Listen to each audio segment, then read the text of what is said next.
Wa kana Abu Muslim al-Khawlani rahimahullah taala min akabirihim. Kana yaqumul laila fa idza adrakathu al-aya'u daraba rijlaihi biqudbanin kanat alaihi yaqulu rijlaihi antuma haqqu bid-darbi min dabbati. Imam Abu Muslim al-Khawlani rahimahullah adalah termasuk tokoh-tokoh dari wali-wali yang klasifikasinya ubad itu. Beliau dulu ceritanya ialah sholat malam, sholat tahajud berlama-lama. Ketika beliau merasakan lelah, maka kedua kaki beliau pukul dengan tangkai pohon yang beliau miliki, dan langsung dia berkata kepada kedua kakinya itu, kalian lebih berhak untuk dipukul daripada binatang kendaraan saya. Ayadunnu ashabu Muhammadin sallallahu alaihi wasallam ayyafuzu bi Muhammadin sallallahu alaihi wasallam dunana.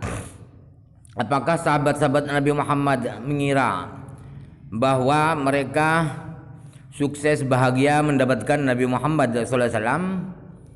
Kita tidak. Kita sudah tertinggal jauh, tabi'in misalnya, tidak dapat keutamaan bersama Rasulullah. Tidak. Wallahi la nuzahimannahum alaihi hatta ya'lamu annahum khalafu ba'dhum rijalan. Kata beliau, saya bersumpah saya akan bersaing dengan para sahabat. Desak-desakan itu maksudnya akan bersaing dengan sahabat untuk mendapatkan ridha Nabi Muhammad SAW, sehingga para sahabat itu tahu sadar bahwa mereka telah meninggalkan orang-orang hebat sepeninggal mereka. Saya akan berusaha menjadi itu, kata Imam Muslim. Tapi bukan ngomong saja, langsung beliau tahajud semalam suntuk.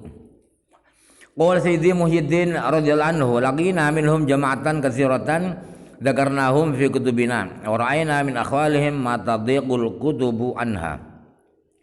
Imam Muhyiddin Ibnu Arabi berkata, saya pernah berjumpa dengan beberapa orang dari wali-wali ubad itu, yang mereka saya sebutkan nama-namanya di kitab-kitab saya.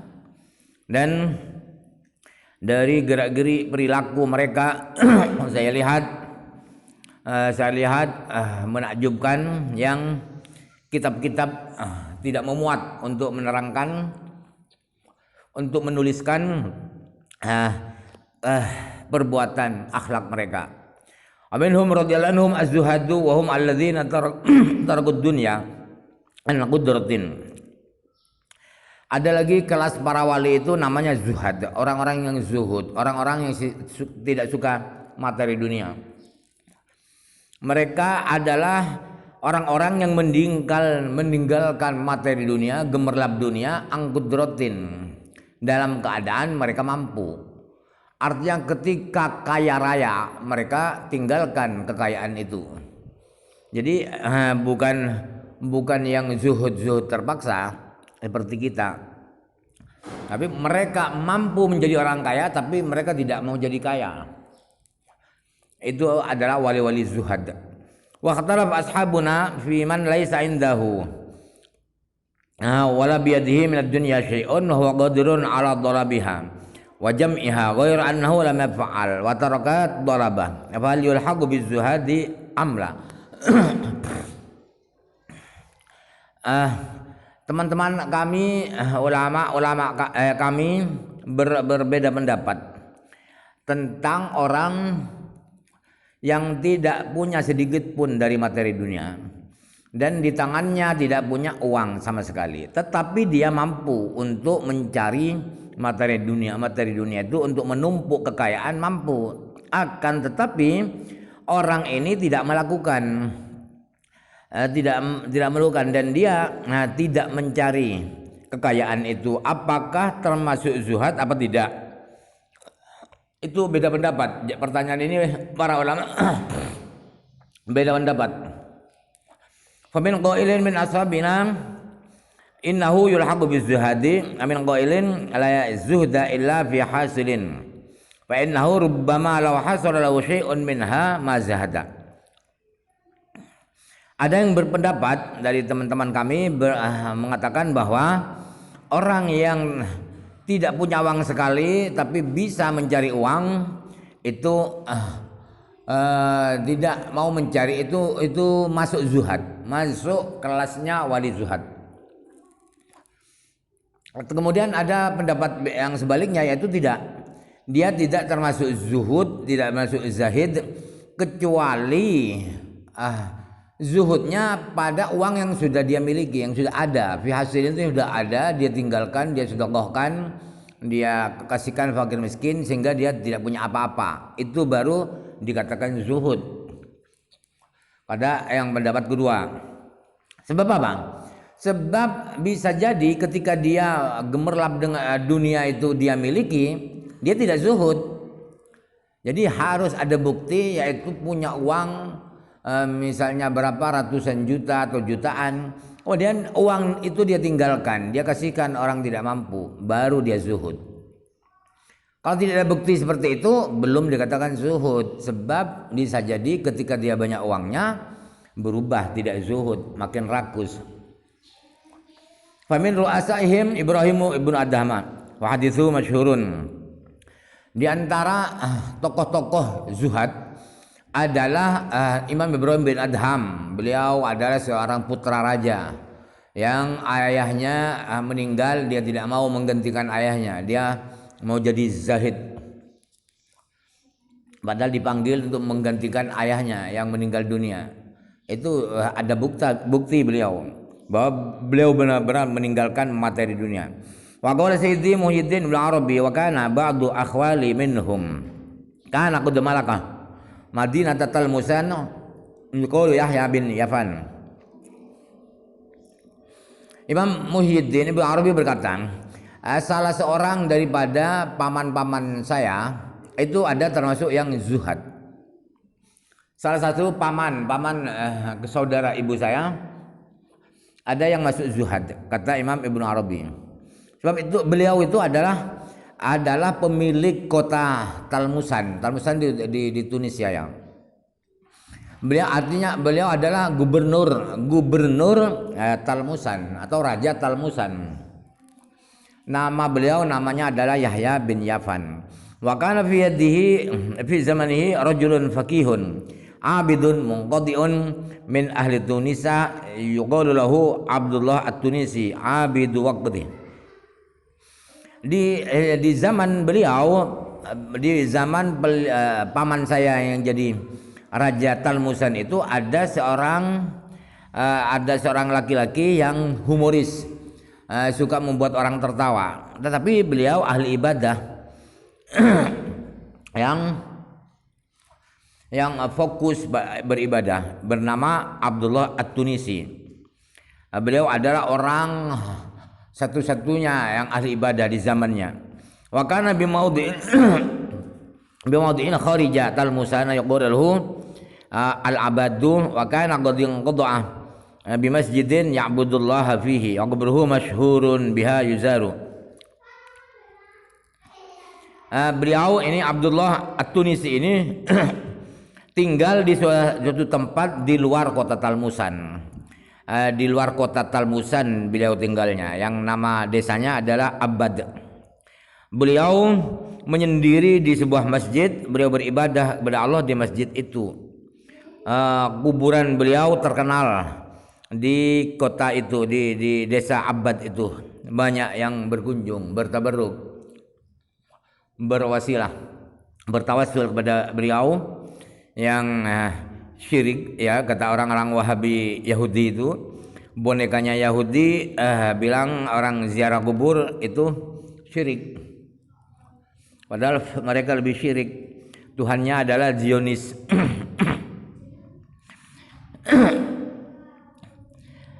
Bainama hadza salihu yamshi bi madinati Talmusana idh laqiyahu khauluna Yahya bin Yafan malikul Madinati fi khaulihi wa hashamihi ala suwabinya. Di saat ini Yahya bukan Abdullah At-Tunisi ini saat jalan-jalan di kota Talmusan, tiba-tiba beliau berjumpa paman kami Yahya bin Yafan itu, bertemu beliau si gubernur atau raja kota Talmusan bersama anak buahnya, bersama para pasukannya, bersama para pegawai-pegawainya. Faqala lahu hadza Abu Abdillah Tunisi abid waqti famasaka li jama' farasihi wa sallama ala syekhi faradda alaihi salam. Lalu dibisikkan kepada beliau, kepada gubernur ini namanya adalah Abu Abdillah At-Tunisi. Beliau orang yang ahli ibadah di zamannya. Lalu ini gubernur ini pegang kendali kudanya, kemudian menyampaikan salam kepada Syekh Abdullah ini. Assalamualaikum. Waalaikumsalam, kata Syekh Abdullah. Wa kana 'alal maliki thiyabun fakhiratun. Faqala lahu ya Syekh, hadhihi thiyabul lati hal hadhihi thiyabul lati ana labisuha tajuzuli as-salatu fiha. Si raja ini, Raja Talmusan ini sedang lagi memakai pakaian-pakaian mahal, pakaian-pakaian bagus. Lalu bertanya kepada Syekh Abdullah ini, apakah pakaian-pakaian yang saya pakai ini boleh buat sholat? Saya sebuah sholat memakai pakaian ini. Fadhahika Syekh, ternyata Syekh Abdullah ini tertawa. Mendengar pertanyaan itu tertawa. Faqala malikul mimma tadhak. Qala min sakhafi aqlika wa jahlika bi nafsika wa halika. Ma laka tashbihun indi illa bil kalbi yatamarragu fi damil jifah wa aqliha aqalaha aqadarataha. Kok tertawa? Kata Raja Talmusan. Kenapa engkau tertawa? Ya, saya tertawa karena dungunya kamu itu, otakmu dungu, dan karena kamu bodoh, tidak tahu siapa kamu, tidak tahu perilaku kamu, sampai bertanya seperti itu. Perumpamaan untuk saya tidak ada. Menurut saya perumpamaan untuk kamu akan saya umpamakan dengan siapa? Tidak ada, kecuali kamu itu perumpamaannya, persamaannya adalah seperti anjing. Anjing yang berlumuran dengan daging, dengan darah bangkai, kemudian dia memakan kotoran-kotoran bangkai itu. Fa idza jaa yabulu yarfa'u rijlahu hatta la yusibahul baulu wa anta wi'un muli'a haraman wa tas'alu anil thiyabi wa madhalim bil ibadi fi unuqika. Jadi anjing itu kalau mau kencing, dia angkat kedua kaki anjing itu agar tidak terciprat air kencing.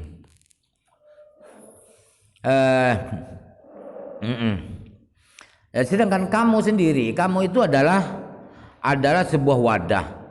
Kamu bagaikan wadah yang penuh dengan barang-barang haram. Kemudian kamu bertanya tentang pakaian yang kamu pakai. Kamu bertanya tentang kezaliman kepada rakyat yang ada di leher, di pundak kamu itu. Gimana gak dungu kamu? Ya jelas dungu kamu. Qala fa bakal maliku wa nazala an dabatihi wa kharaja an mulkihi min hinihi.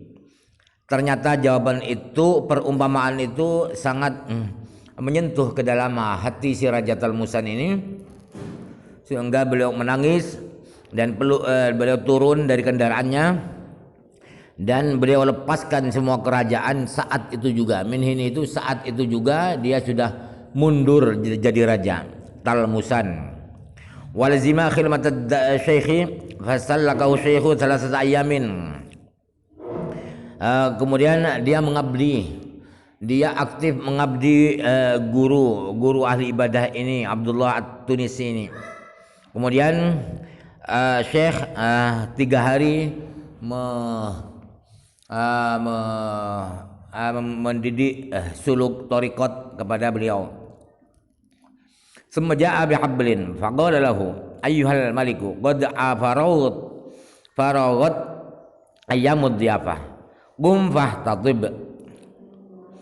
Lalu setelah 3 hari beliau berkata kepada Raja Talmusan ini, sudah beliau bawa ikat tali kayu, kemudian berkata, wahai raja, hari-hari kewajiban menjamu tamu sudah selesai, sudah 3 hari. Kamu sekarang harus pergi cari kayu. Fakana yati bil hadabi ala rasihi yadkhulu bihi as-suqa wan nasu yadkhuluna ilayhi yabkun. Jadi beliau berangkat dengan bawa kayu di kepalanya, dan beliau masuk ke pasar jual kayu itu. Orang-orang melihat beliau sambil menangis. Ini raja yang kemarin itu kok sekarang jadi orang biasa, menangis terharu karena bertobat itu. Rakyat-rakyat pada menangis. Fayabi'u yakhudhu tahu wa yatasaddaqu bil baqi. Kemudian beliau jual kayu bakar itu. Kemudian beliau sisihkan untuk makan, kemudian sisanya beliau sedekahkan. Walam yazal fi baladi kadzalika hatta daraja wa dufina kharijat turbati syekhi wa qabruhu al-yawma biha yuzaru. Jadi di negeri beliau selalu cari kayu kemudian dijual ke pasar, cari kayu jual ke pasar sampai beliau meninggal dan dimakamkan di luar makam Syekh Abdullah itu. Kuburan beliau sampai sekarang masih banyak dikunjungi mantan raja ini. Fakal syekhu idza ja'ahu an-nasu yadlubuna yad'u lahum yaqulu lahum iltamisu du'a min Yahya bin Yafan fa innahu malikun wa zahidun wa la yubtulitu bima butulia bihi min al-mulki rubbama lam azhad. Kalau ada orang-orang datang kepada Syekh Abdullah At-Tunisi ini memohon doa, memohon tabarruk kepada beliau, jawaban beliau begini kepada orang-orang tamu-tamu itu, kamu minta doa itu ke Yahya bin Yafan, jangan minta doa ke saya. Dia itu raja plus zahid, saya kan tidak. Saya apabila diberi cobaan oleh Allah dengan yang diberikan kepada ini Yahya, bisa jadi saya tidak zuhud, saya keenaan jadi raja, jadi gubernur. Jadi saya belum tentu mampu meninggalkan kerajaan itu.